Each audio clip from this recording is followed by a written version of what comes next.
NH3 shows a maximum boiling point among the following hydrides of 5th A group elements due to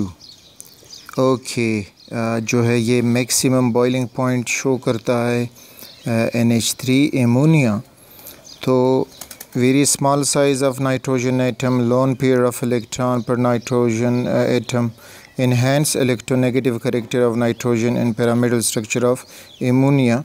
So the correct choice over here is that it has enhanced electronegative character of nitrogen.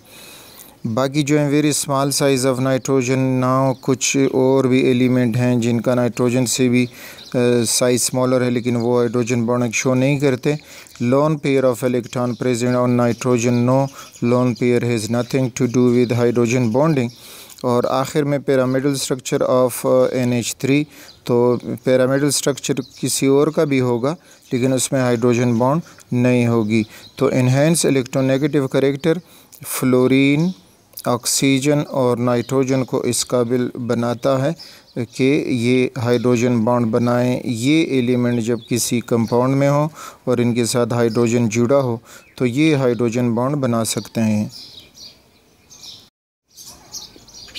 In ice, the water molecules are bonded by ionic bond, hydrogen bond, covalent bond, metallic bond.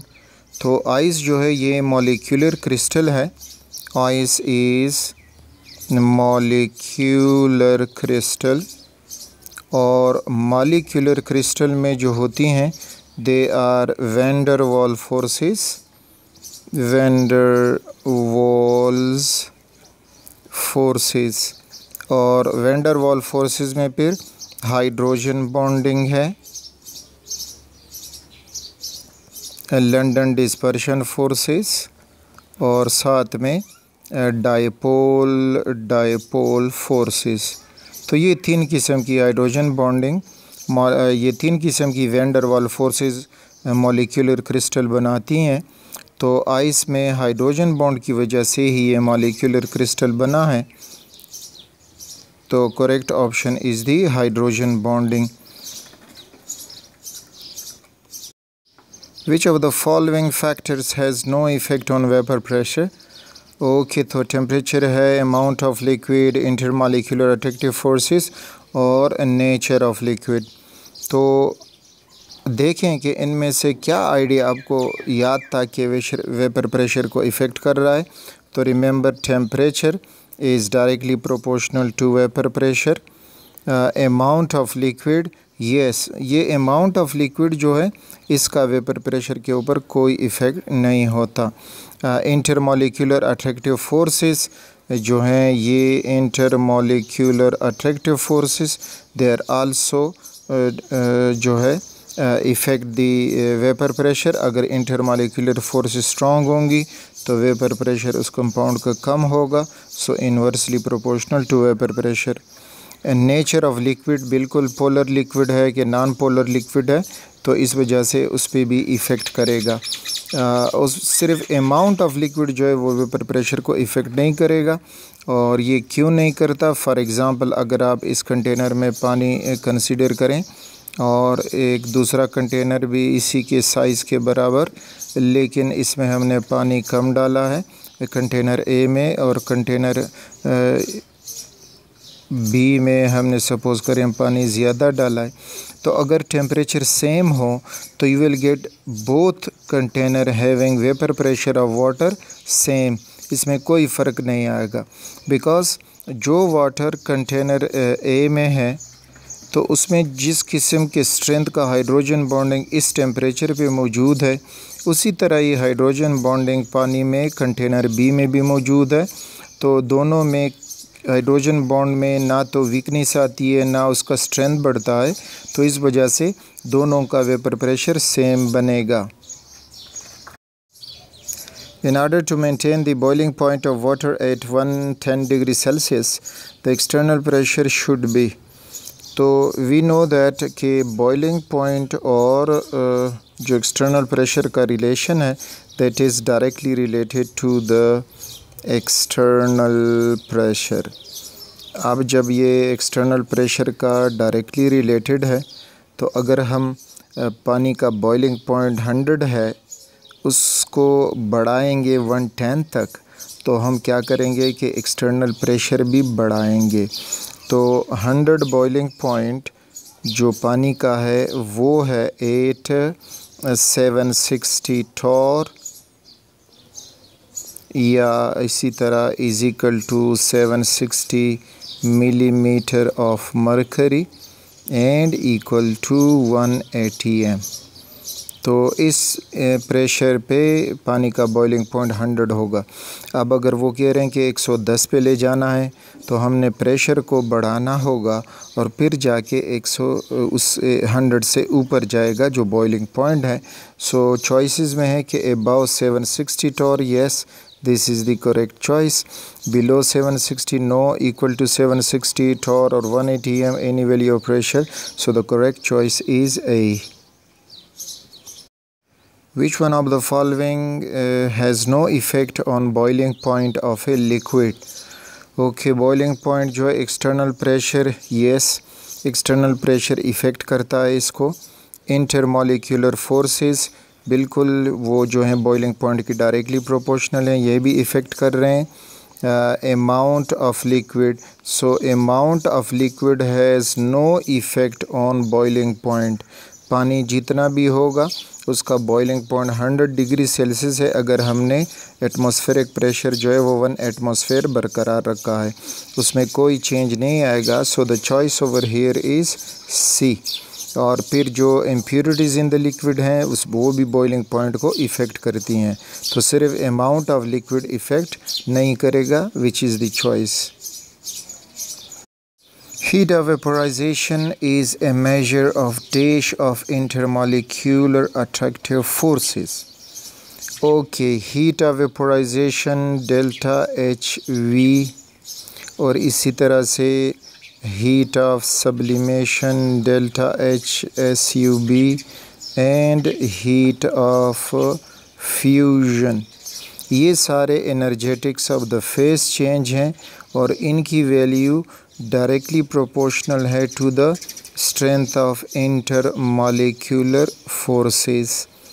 तो यहाँ पे जो है heat of vaporization is a measure of, यानी हम उसकी मदद से मालूम कर सकते हैं कि किस कंपाउंड में कितने स्ट्रेंथ के जो इंटरमॉलिक्यूलर फोर्सेस हैं, तो उनका स्ट्रेंथ हम उससे मालूम कर सकते हैं। सो the correct choice over here is strength.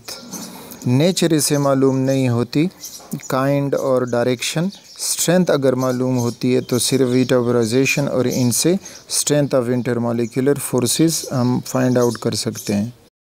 The heat of vaporization of water, ethanol and carbon disulfide are 40.7, 38.6 and 26.8 kilojoule per mole respectively. The order of the decreasing intermolecular attractive forces in these liquid is, अच्छा तो अब in liquid में जो molecular forces attraction है वो देखनी है कि किसकी इंटरमॉलिक्यूलर फोर्स स्ट्रॉन्ग होंगी और किसकी इंटरमॉलिक्यूलर फोर्सेस वीक होंगी।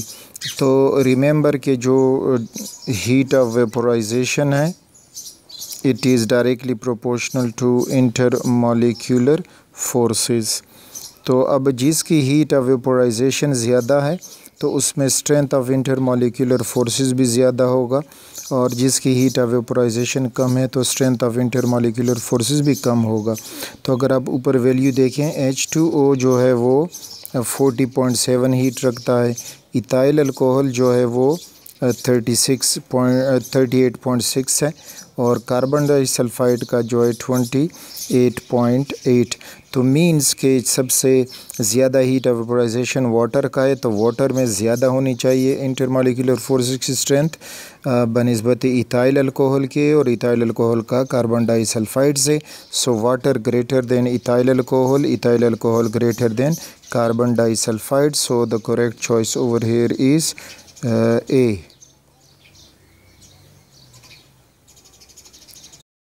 Liquid crystals have the property of solid of, liquid crystal जो हैं प्योर सॉलिड और प्योर लिक्विड का इन बिटवीन एक स्टेट है, दैट इज़ लिक्विड क्रिस्टल।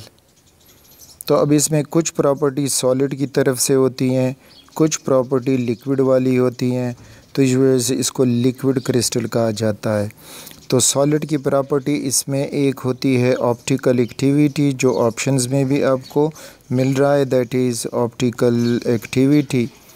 तो चॉइस हमारे यहाँ पे ए होगा कि सॉलिड की प्रॉपर्टी इसमें ऑप्टिकल एक्टिविटी मौजूद है।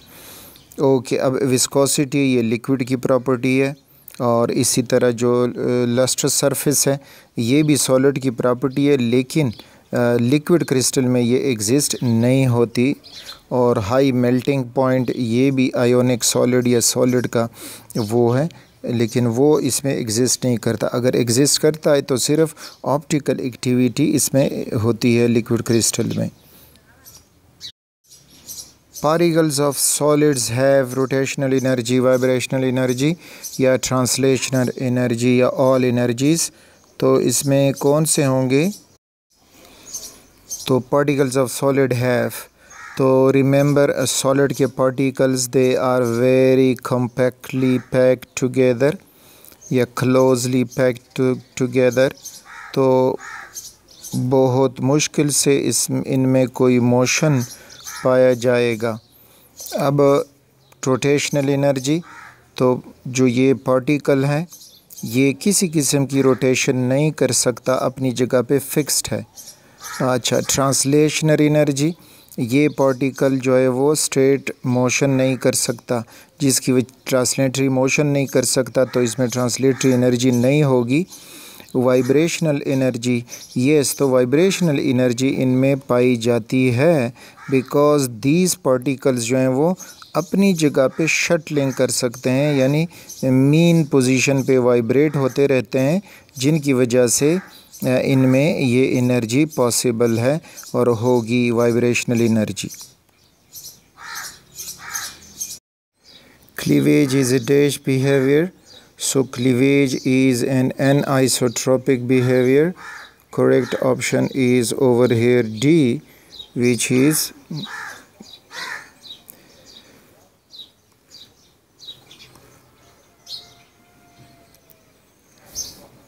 cleavage behavior, cleavage is splitting of a solid into two similar face बने हुए सॉलिड्स, जो दो टुकड़े बनेंगे तो उसको हम क्लीवेज कहेंगे।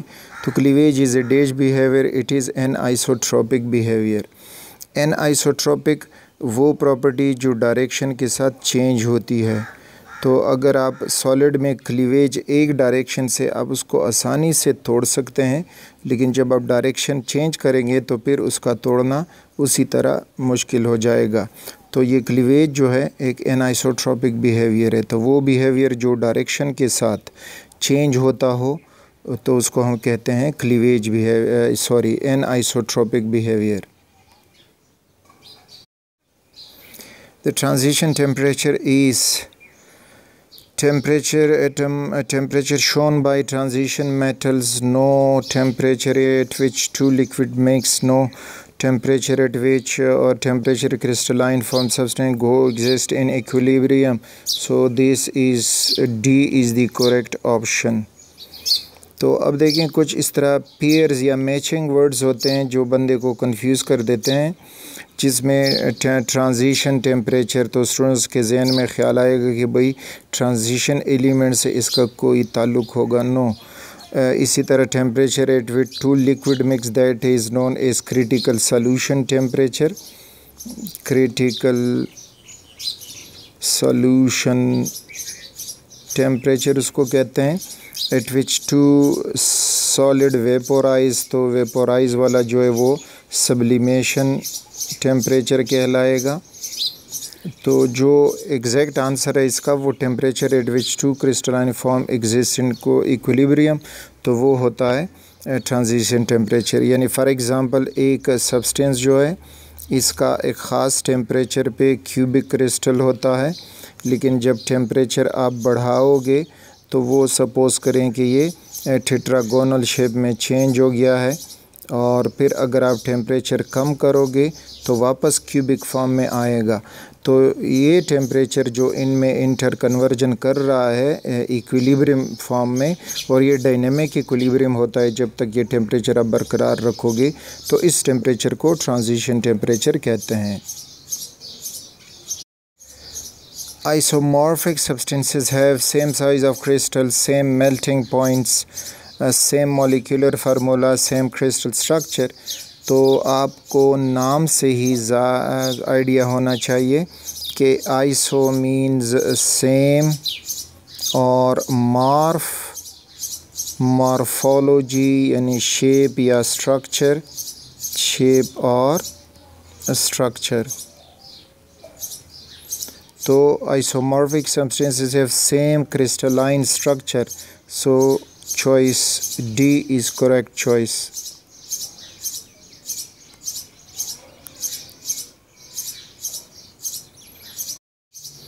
The molecules of carbon dioxide in dry ice form the okay, तो dry ice जो है is solid carbon dioxide, solid carbon dioxide. अब यानी जब ये सॉलिड में जाएगा तो किन किस्म बॉन्डिंग से ये सॉलिड बन जाएगा या अट्रैक्शन से ये सॉलिड बन जाएगा। कार्बन डाइऑक्साइड बज़ाते ख़ुद कोवेलेंट कंपाउंड है और ये डिस्क्रीट मॉलिक्यूल है गैसियस फॉर्म में, लेकिन जब इसको हम सॉलिड में कन्वर्ट करेंगे ठंडा करने पे, तो एक कार्बन डाइऑक्साइड दूसरे कार्बन डाइऑक्साइड को अट्रैक्ट करना शुरू करेगा, और चूंकि नॉन पोलर है तो यहाँ पे अट्रैक्शन बनेंगी लंदन डिस्पर्शन फोर्सेस। तो लंदन डिस्पर्शन फोर्सेस इसको सॉलिड बना देंगी। अच्छा, अब जिन में ये लंदन डिस्पर्शन फोर्सेस होती हैं या फिर हाइड्रोजन बॉन्डिंग होता है या फिर डाइपोल फोर्सेस होती हैं, तो इन किस्म के सॉलिड्स जो कहलाती हैं they are known as molecular crystals. तो solid carbon dioxide molecular crystal होगा। So the choice is C. Which one of the following is most likely the melting point of ionic solids? तो remember ionic solids have high melting point। तो अब हमें तो याद नहीं होगा कि किस आयोनिक कंपाउंड का कौन सा मेल्टिंग पॉइंट होगा, लेकिन चॉइसेस में जो सबसे ज़्यादा मेल्टिंग पॉइंट होगा वही हमारा चॉइस होगा। तो if you look at the choices you will get choice B, that this is the correct choice because the melting point over here is very high.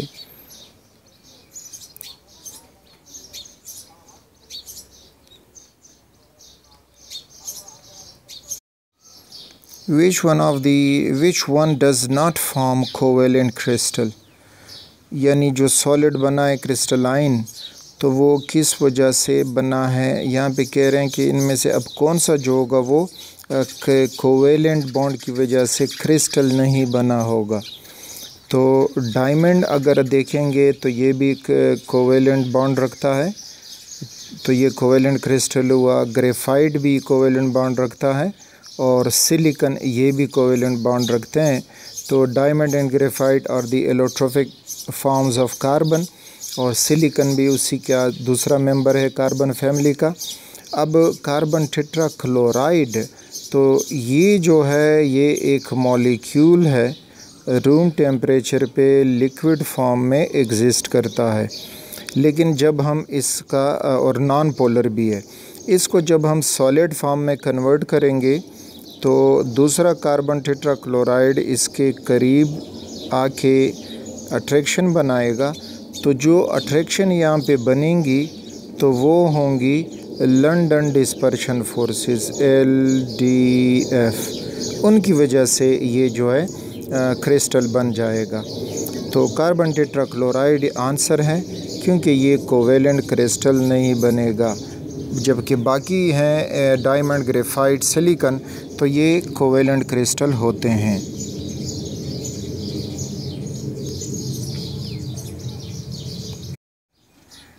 The volume of a given mass of a gas is 2 liters at 10 degrees Celsius.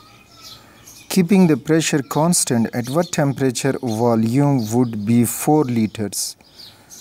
तो students ये जो है Charles law से लिया गया है, temperature और volume को रिलेट किया गया है, जिसमें चार्ल्स लॉ में P1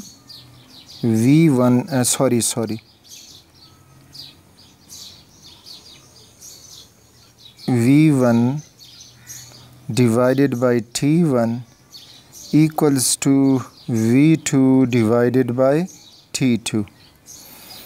अब यहाँ पे इस क्वेश्चन में हमें V1 जो है दैट इज़ 2 लीटर और T1 that is 10 degree Celsius, और फिर कहते हैं keeping the pressure constant and what temperature, यानी T2 हमने फाइंड करना है और वॉल्यूम वुड बी 4 लीटर और V2 जो है वो 4 लीटर हो जाएगा। अच्छा, अब पॉइंट जो यहाँ पे मेन पॉइंट है, बाकी तो सिंपल कैलकुलेशन है, मेन पॉइंट ये है कि चार्ल्स लॉ में आपने टेम्परेचर को केल्विन में इस्तेमाल करना होगा। तो यहाँ पे जब 10 डिग्री सेल्सियस को केल्विन में कन्वर्ट करेंगे तो +273 कर दें, सो ये हो जाएगा 283 केल्विन। ओके, अब जाके वैल्यू यहाँ पे लगा दें। तो यहाँ पे वैल्यू जब हम लगाएंगे, सो हम T2 फाइंड आउट कर रहे हैं, तो T2 लेफ़्ट की तरफ ले आएँ और बाकी कैलकुलेशन कर दें। तो T2 इज़ इक्वल टू, पहले से यहाँ पे V2 मौजूद था और जो T1 है वो लेफ़्ट की तरफ से राइट पे टॉप पे चला जाएगा और डिवाइडेड बाय V1 हो जाएगा। अब इसमें वैल्यूज़ लगा दें। V2 जो है दैट इज़ 4 लीटर, T1 वो है 283 और डिवाइडेड बाय V1, वॉल्यूम 1 जो है वो 2 है। तो अब कैलकुलेशन करें, 2 2s are 4 और 2 3s are 6, 2 8s are 16, 2 2s are 4 and 566 kelvin. अब 566 केल्विन आंसर में तो सेल्सियस हैं, तो इसको सेल्सियस में कन्वर्ट करें तो -273 कर दें, तो ये बन जाएगा 293 degree Celsius.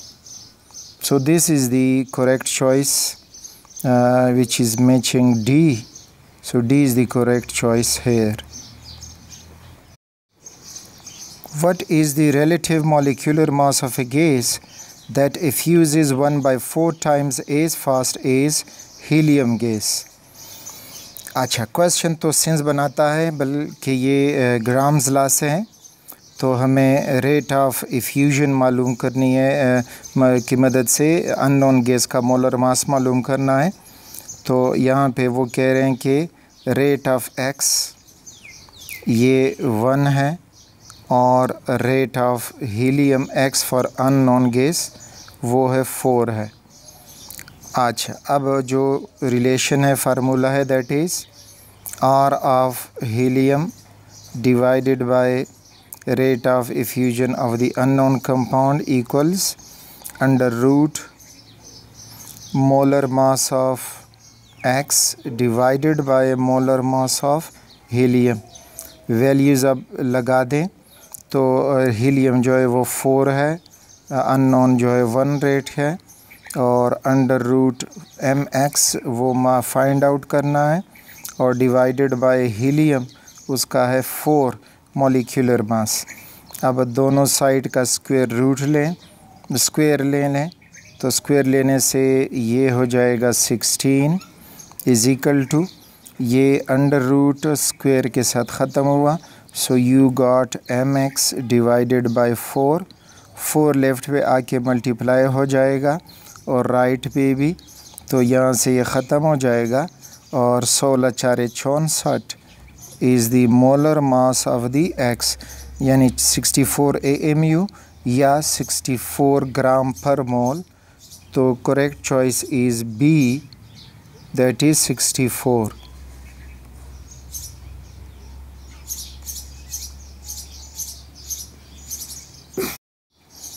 Which one of the following gases will show largest deviation from ideal behavior?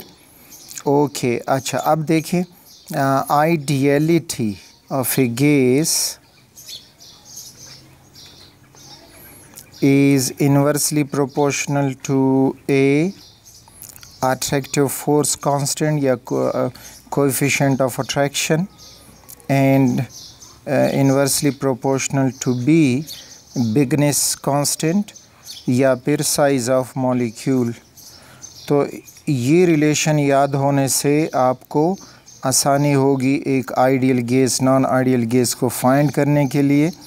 Means कि अगर अट्रैक्टिव फोर्सेस उसमें ज़्यादा है तो वो लेस आइडियल होगा, और अगर उसके मॉलिक्यूल का साइज़ ज़्यादा है तो भी वो लेस आइडियल होगा।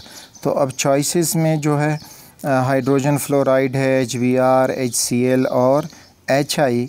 तो इसमें HF में हाइड्रोजन बॉन्ड होता है, बाकी तीनों जो हैं उनमें डाइपोल फोर्सेस होती हैं। सो the correct choice over here is HF because of strong intermolecular forces.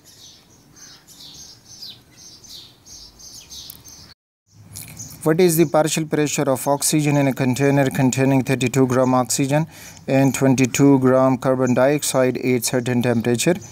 Okay, तो अब ये partial pressure of a gas का फार्मूला है। partial pressure of a gas is equal to amount या moles of gas in the mixture divided by total moles, that is total moles, और ये हुआ moles of gas multiplied pressure total। अब यहाँ पे 32 gram oxygen दिया है which is 1 mole, और 22 ग्राम कार्बन डाइऑक्साइड है। अब कार्बन डाइऑक्साइड 44 ग्राम होता तो 1 मोल होता, उसको हाफ करके 22 दिया है, सो मीन्स के इट इज़ 0.5 मोल। तो हमारे पास जो टोटल मोल्स हैं एन टोटल वो हुए 1 + 0.5 बिकम्स 1.5 मोल। अब वैल्यूज़ लगा दें तो pressure of oxygen and this mixture is 1 mole for oxygen and 1.5 it's total, और पी टोटल दिया नहीं है तो यहाँ पे तो अब देखें कि ये फ्रैक्शन दिया है, तो फ्रैक्शंस ABC में से अगर हम देख लें तो ये मैच कर रहा है चॉइस ए से। So this is the correct choice. Which one of the following graphs correctly describe the behavior of a fixed mass of an ideal gas? Okay, तो ग्राफ ए की तरफ आएँ। प्रेशर और वॉल्यूम को डायरेक्ट रिलेशन दिया गया है, no ये करेक्ट रिलेशन नहीं है। बी में जाएंगे तो PV is directly proportional to temperature in kelvin, yes this is the correct. और यहाँ पे V is directly proportional to inverse of temperature, no ये भी गलत है। और इसी तरह PV is directly proportional to P, तो इसमें ये नहीं होता बल्कि you will get a direct line in this graph. Liquid with strong dipolar molecular forces have okay low vapor pressure, high surface tension and high boiling point।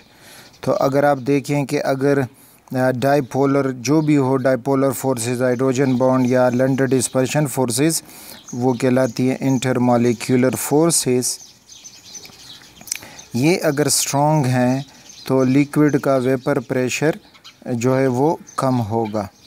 इसी तरह अगर intermolecular forces strong हैं तो सरफेस टेंशन हाई होगा, this is surface tension यानी directly proportional.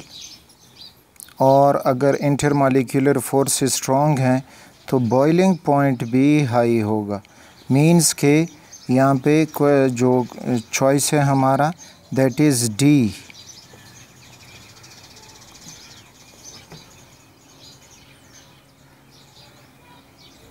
Question के which one has the highest surface tension? Glycerine, water, ethyl alcohol, mercury. अच्छा, अब इन कंपाउंड में जो इंटरमॉलिक्यूलर फोर्सेस हैं वो डिसाइड करेंगी कि किस में जो है सरफेस टेंशन किसका ज़्यादा होगा। So intermolecular forces directly proportional to surface tension. तो ग्लाइसरीन में हाइड्रोजन बॉन्डिंग है, वाटर में भी हाइड्रोजन बॉन्डिंग है, इथाइल अल्कोहल में OH ग्रुप की वजह से हाइड्रोजन बॉन्डिंग होती है, और जो अल्काइल ग्रुप है उसकी वजह से उसमें लंडन डिस्पर्शन फोर्सेस होती हैं, जबकि मरकरी में मेटालिक बॉन्ड है। अब इनमें स्ट्रॉन्गेस्ट जो है वो मेटालिक बॉन्ड है, तो इस वजह से मरकरी का जो सरफेस टेंशन होगा वो बाकी के मुकाबले में ज़्यादा होगा। सो choice D is the correct choice.